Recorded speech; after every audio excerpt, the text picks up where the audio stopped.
జై శ్రీరామ్, జై శ్రీకృష్ణ. హరి ఓం. భగవద్గీత సత్సంగం 9వ అధ్యాయం 19వ శ్లోకం. తపామి అహమహం వర్షం విగృహ్ణామి మృత్యుజామి చ అమృతం చైవ మృత్యుశ్చ సదసత్ చ అహమర్జున. కృష్ణ పరమాత్మ చెప్తున్నారు, 3 విషయాలు చెప్పారు ఇందులో, ఈ శ్లోకంలో.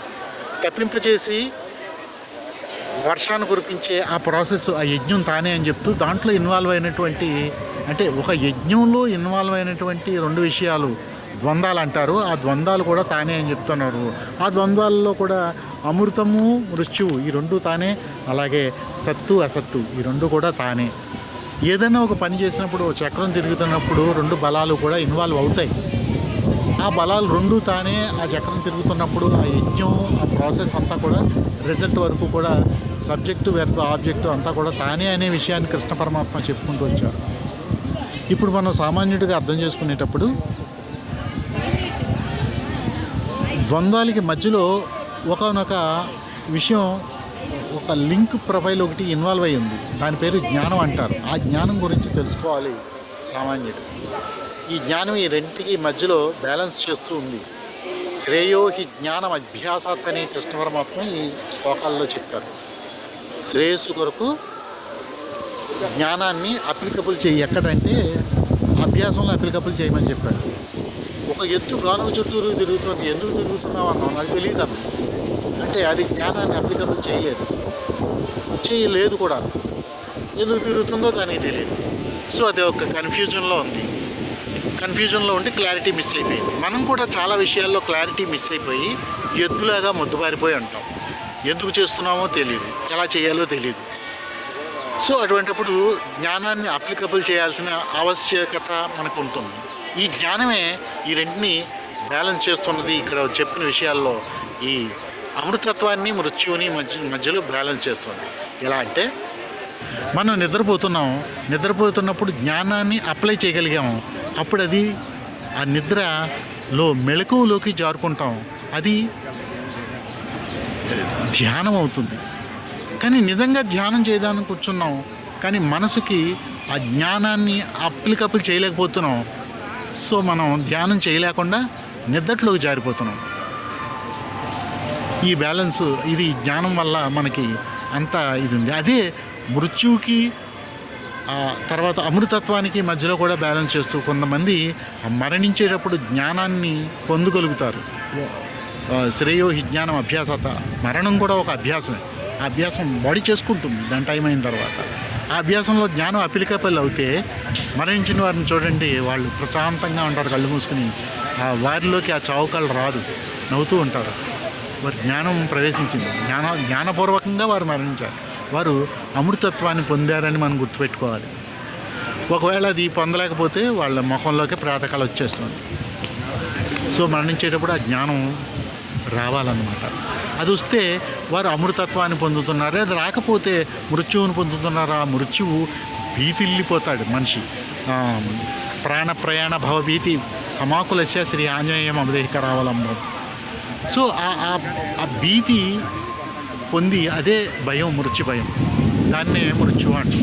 ఈ మృత్యువు కూడా తానే అయి ఉన్నారు కృష్ణ పరమాత్మ. భయపెట్టేది కూడా ఆయనే. సో ఆ విధంగా సత్తు అసత్తు కూడా తానే అని ఇదే శ్లోకంలో చెప్పారు. సన్మార్గంలో వెళ్ళినా ఇప్పుడు ఎలా అంటే, రావణాసురుడు, ఆంజనేయ స్వామి, వీరిద్దరూ కూడా బ్రహ్మజ్ఞానులే. రావణాసురుడు నిదానాన్ని కోల్పోయాడు. ఆంజనేయ స్వామి నిదానం కోసం ఆయన ఒక శ్లోకం చెప్పారు.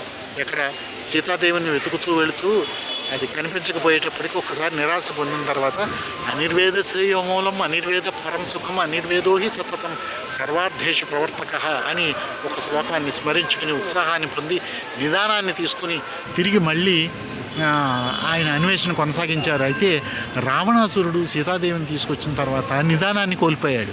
ఆయన మండోదరిని కూడా తీసుకొచ్చాడు. అందరినీ ఎత్తుకురావటమే, రాక్షసుడు కాబట్టి. ఎప్పుడు కోల్పోయిన నిదానాన్ని, ఇది మన వాలితో కూడా, వాలితో యుద్ధం చేశాడు. యుద్ధం చేసినప్పుడు ఓడిపోయి ఆయన మళ్ళీ తిరిగి నిదానాన్ని పొందాడు. ఆయనతో స్నేహం చేశాడు అనమాట. కానీ ఇక్కడ ఆ చాయిస్ రాములు వారు ఇవ్వలేదు. ఆయనతో యుద్ధం చేసే ఎందుకంటే ఆయన్ని చీప్గా చూసుకుంటూ వచ్చాడు. ఒక మనిషి అనుకున్నాడు, యుద్ధమే చేయాలనుకున్నాడు. సీతాదేవిని అపహరించిన తర్వాత తిరిగి నిదానాన్ని పొందలేకపోయాడు, నిదానాన్ని కోల్పోయాడు, బుద్ధిని కోల్పోయాడు, క్లారిటీని కోల్పోయాడు, క్లారిటీ మిస్ అయిపోయాడు. సో అతను బుద్ధిహీనుడయి యుద్ధం చేశాడు. కానీ వెలుగు చీకటి రెండు కూడా కృష్ణ పరమాత్మ తానే అని చెప్తున్నారు. వెలుగు నిజమైంది, చీకటి తాత్కాలికమైనది. ఆ వెలుగులో నీడొచ్చి అది చీకటిలా భావిస్తున్నాం, కానీ ఆ రెండు ఉంటేనే దినం గడుస్తుంది. ఆ విధంగా వెలుగు చీకటి రెండు అయినట్టుగా సత్యము అసత్యము కూడా రెండు నేనే అయి ఉన్నానని ఈ రావణాసురుడికి ఆంజనేయ స్వామికి ఇద్దరికి కూడా డెస్టినేషన్ రాముల వారే అయి ఉన్నారు. మనం అది గమనించాలి. రావణాసురుడు యుద్ధం చేసి చివరికి రాముల వారిలో ఐక్యమయ్యారు. ఆంజనేయ స్వామి భక్తితో చివరికి ఆయన డెస్టినేషన్ రాముల వారే అయ్యి రాముల వారు తాను వేరు కాదని తెలుసుకోగలిగారు. ఆ వేరు కాదని విషయం అర్థమైందనమాట. సో మనం ఈ భగవద్గీత శ్లోకాన్ని బట్టి ప్రాక్టికల్గా అర్థం చేసుకోవాల్సింది ఏంటంటే, మనం క్లారిటీని పొందాలి, కన్ఫ్యూజన్ పొందకూడదు. సో జ్ఞానాన్ని మిస్ అవ్వకూడదు అనమాట. జై శ్రీరామ్. ఇప్పుడు నేను సైకిల్ యాత్ర చేస్తున్నాను. మార్టేర్ నుంచి తిరుపతికి 650 కిలోమీటర్లు సైకిల్ యాత్రని సక్సెస్ఫుల్గా కంప్లీట్ చేశాను. బుధవారం మొదలుపెట్టి ఆదివారానికి శివాలయం చేరుకున్నాను. ఎక్కడంటే ఆ శివాలయం పేరు శ్రీకాళహస్తి. అక్కడికి శ్రీకాళహస్తీశ్వరిని దర్శించుకుని ఆదివారం రాత్రి అదే నైటు తిరిగి తిరుచానూరు వచ్చి తెల్లవారుజామున అమ్మవారిని దర్శించుకుని కోనేరులో స్నానం చేసి తిరుపతి వచ్చాను, తిరుమలకి. ఇప్పటికీ మా భార్య పిల్లలు మా ఫ్యామిలీ వచ్చేసారు, నా దగ్గరికి వచ్చారు, వాళ్ళ ట్రైన్లో వచ్చారు. సో ఇక ఆ దీక్షను, ఇది సైకిల్ యాత్ర దీక్షను విరమించి తిరుమలకి అలిపిరి మార్గంలో పాదయాత్ర చేరుకుని ఇప్పుడు ఇదిగో ఈ కోనేరు దగ్గర ఉన్నాం. మన స్వామివారి యొక్క కోనేరు ఉంది కదా, ఆ కోనేరు పక్కనే ఈ పార్కులో ఉన్నాను. ఇది కోనేరు పార్క్. ఇక్కడుండి నా సత్సంగం ఈ క్లాస్ని కంప్లీట్ చేసుకోగలిగడానికి ఒక అవకాశం దక్కింది. అవకాశాన్ని ఇచ్చిన మన పార్వతీ పరమేశ్వర్లు, అలాగే పార్వతీ పరమేశ్వర్లు స్వయం అయినటువంటి అమ్మవారు, ఆ అమ్మవారే స్వయం అయినటువంటి శ్రీ వెంకటేశ్వర స్వామి వారికి ధన్యవాదాలు, ప్రణామ్స్ తెలియజేస్తూ జై శ్రీరామ్, జై శ్రీకృష్ణ. వచ్చే వీడియోలో మళ్ళీ కలుస్తా.